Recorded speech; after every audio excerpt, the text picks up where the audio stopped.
Hello and welcome to Dark Pixie Gaming. Today we are going to go ahead and jump back into Nancy Drew Secret of Shadow Ranch. So let's get into it.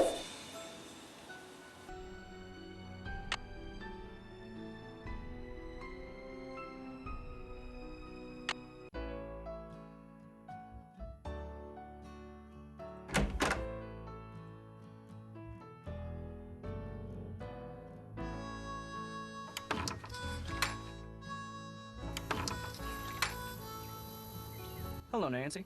Something I can do for you? I'll let you get back to work. Take care.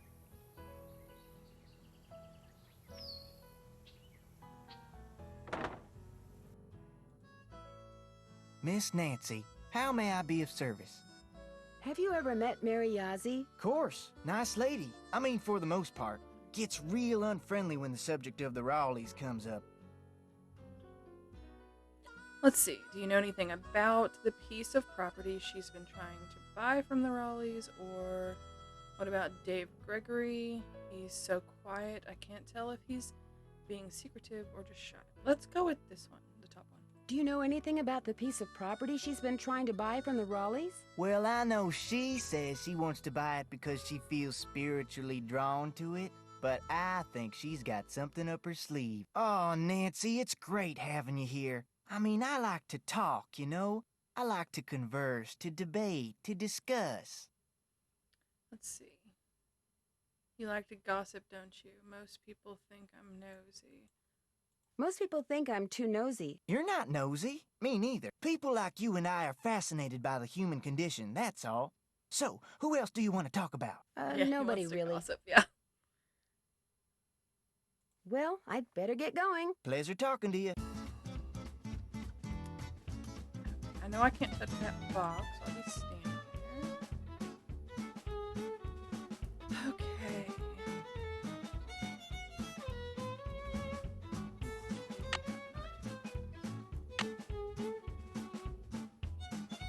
I'm finished with that. Can't check that off yet. I'm finished with that. Okay, so the only thing on my task list is to find out why Mary is so eager to buy that property from the Rowleys, which would mean I would have to go back there and investigate. Or I could just find some information. Let's... this.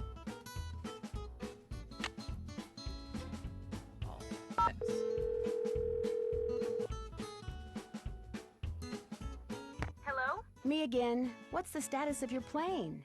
Nobody'll tell us a thing. And now a bunch of really dark clouds are rolling in. What's going on with you, Nan? That's it for now. Stay in touch. That's an order.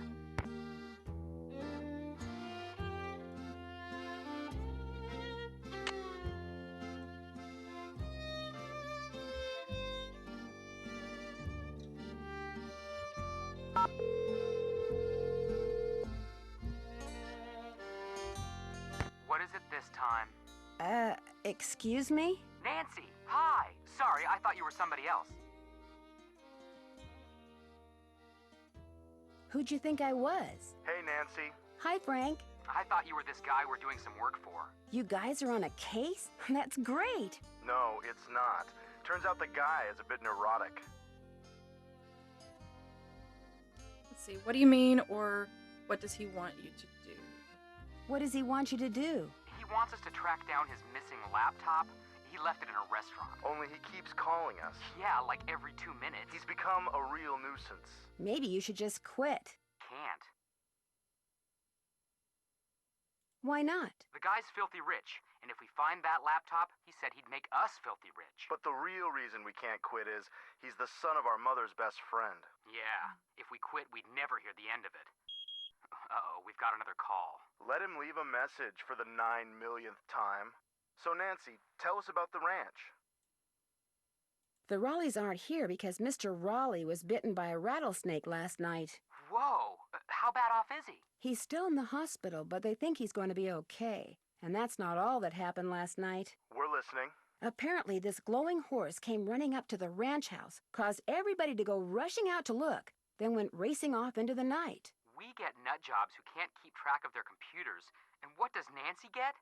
Horses that glow in the dark. I mean, I know life isn't fair, but this is ridiculous. Catch you later. See ya, partner. Ride 'em, cowgirl. Those are the Hardy Boys. I know that. Let's see. That would be weird to call Charlena Purcell. Let's see.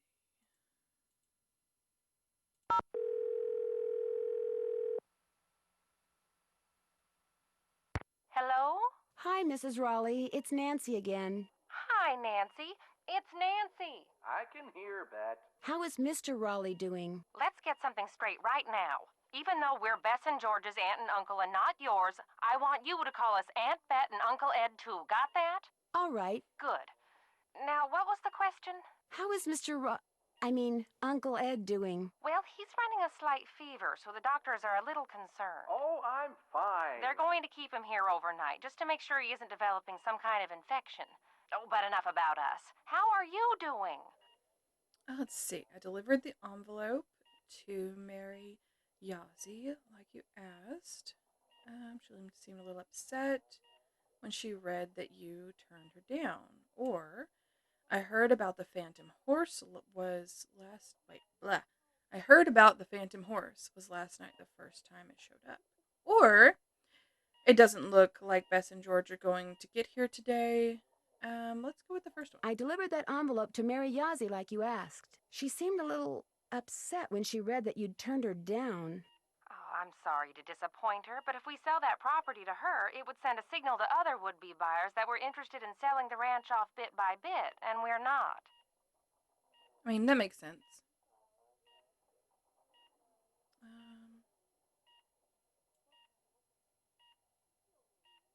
What does she want the property for? I have no idea. The parcel she wants to buy is nowhere near her store, and there's nothing but rocks on it. Maybe someone else there at the ranch knows, but we sure don't. I heard about the Phantom Horse. Was last night the first time it showed up? As far as I know, it was the strangest thing. Shorty kept babbling about how it was the ghost of the horse that belonged to some outlaw. Dirk Valentine? But that was right after Ed got himself bit, and we were all running around trying to get him into the truck to take him to the hospital, and I really wasn't paying much attention. Let's see. Do you have any idea where the horse came from? Or do you have any idea how that snake got into it? Well, do you have any idea where the horse came from? None whatsoever. She wants to know where that Phantom Horse came from. I was hoping she could tell us.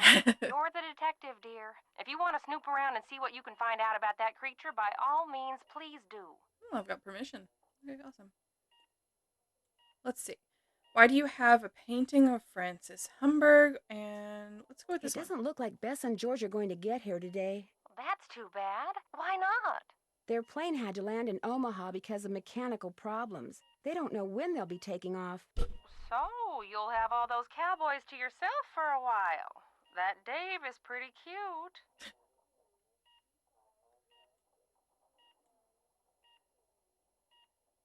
Let's see. He seems a little standoffish.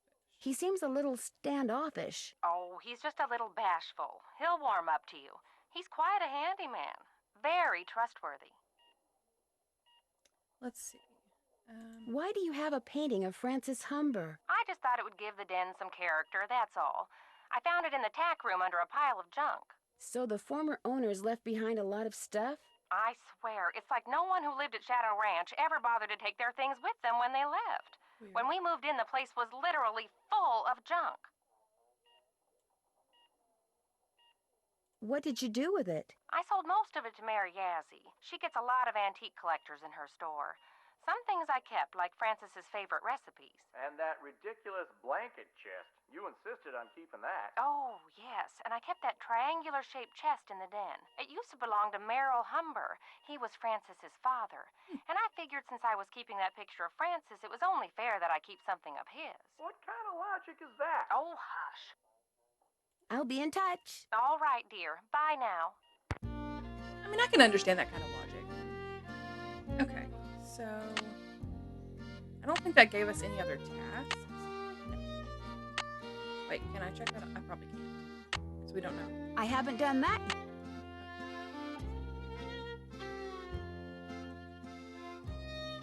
Anything here of significance?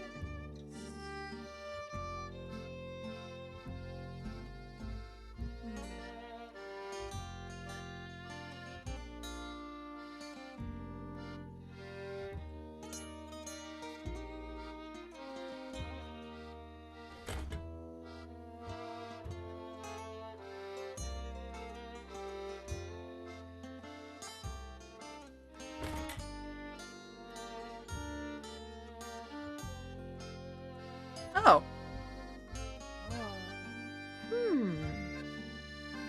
Something goes here. Well, I agree. Well, I've got these. I don't know if they would come in now. Oh, they do! Ooh. I bet it's the clock. Red, blue, and yellow. Let's go over to the clock. Turn around.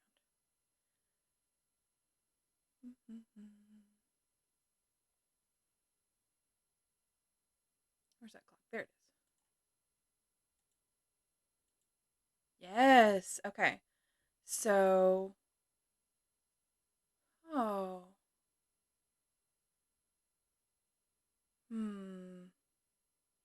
Do I have to turn the hands as well?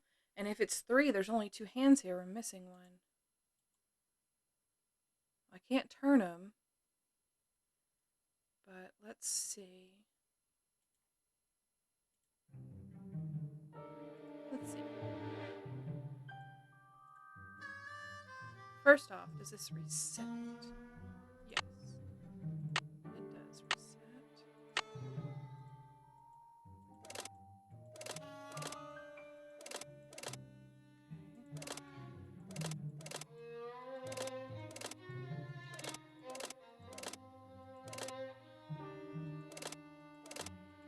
This is the one I don't know. Aha! This doesn't look like it was ever opened. Francis Shadow Ranch.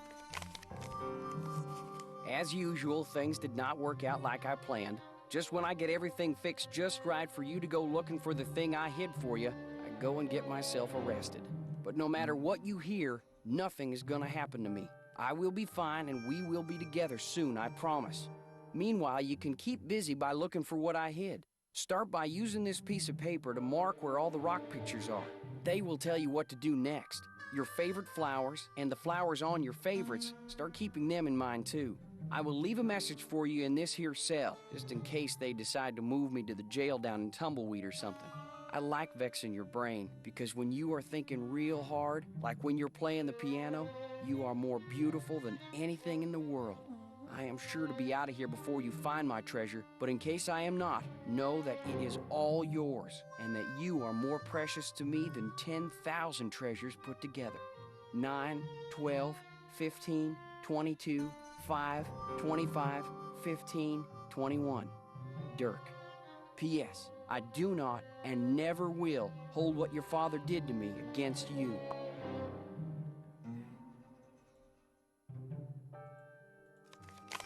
Now it's gonna. Go away. I like vexing. Nope, go away. Oh, there's something else.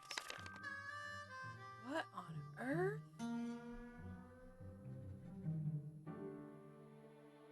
Oh, wow. This is an intense puzzle. Oh, I can take that, but I can't take this one.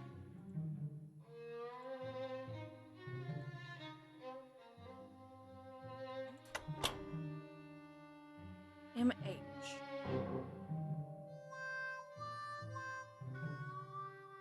Oh.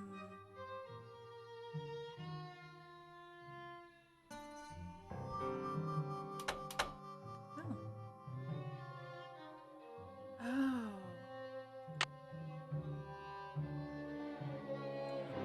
Hey. Did I put the numbers in here? Of course I did not. No, the numbers, that couldn't be it. 2, 2, 6, 4,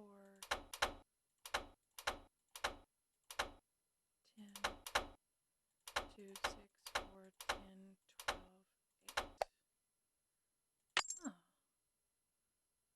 And then there's a lovely picture there.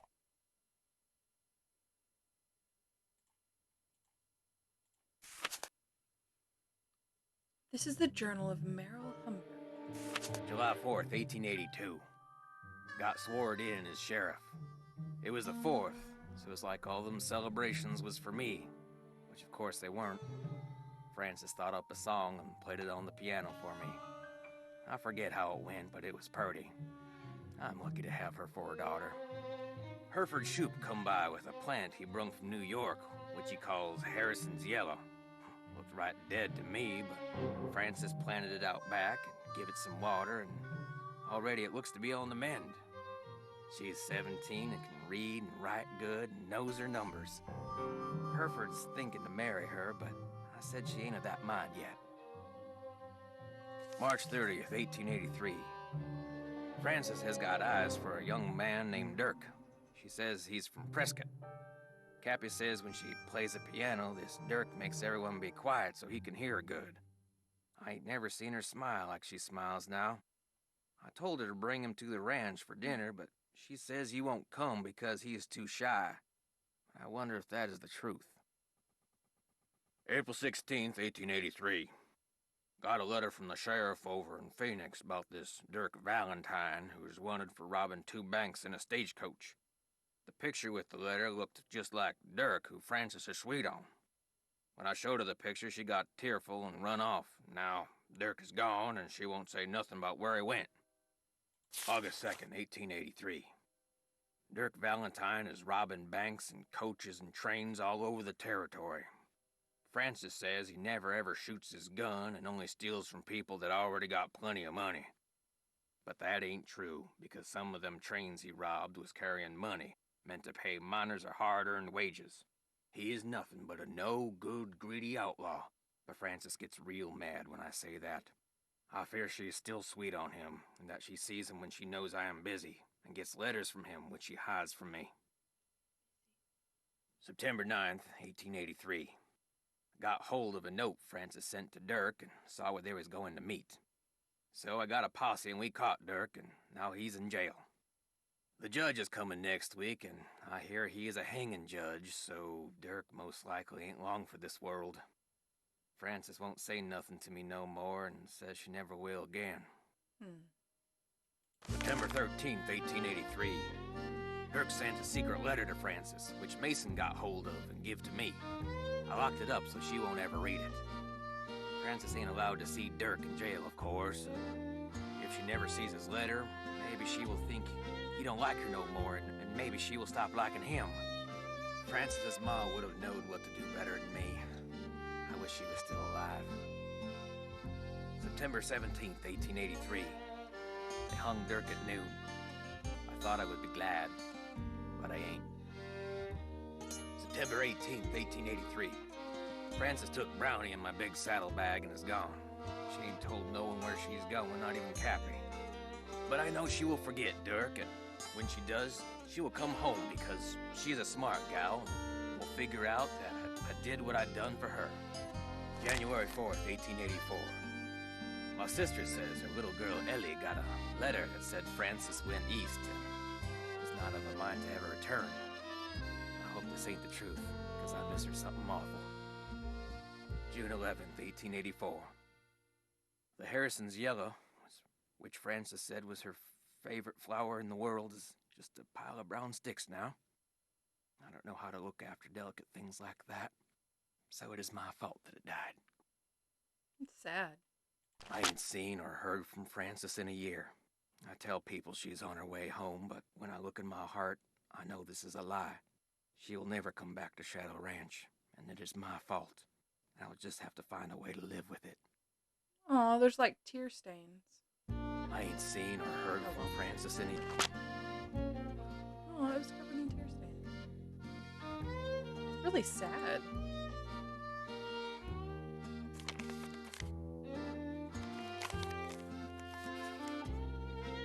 I'm not gonna remember this stuff, so I'm gonna use my phone.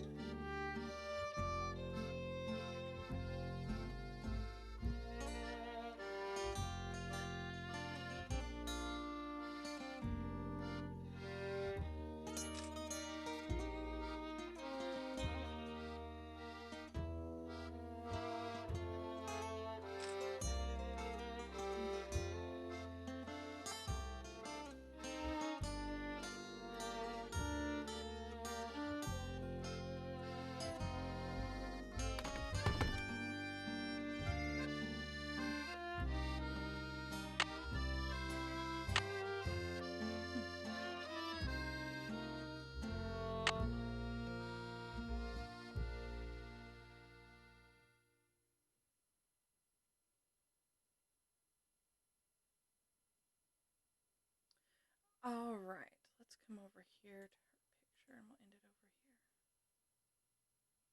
here. That's sad. All right, so we're going to go ahead and end our video here. It's just a short one for today.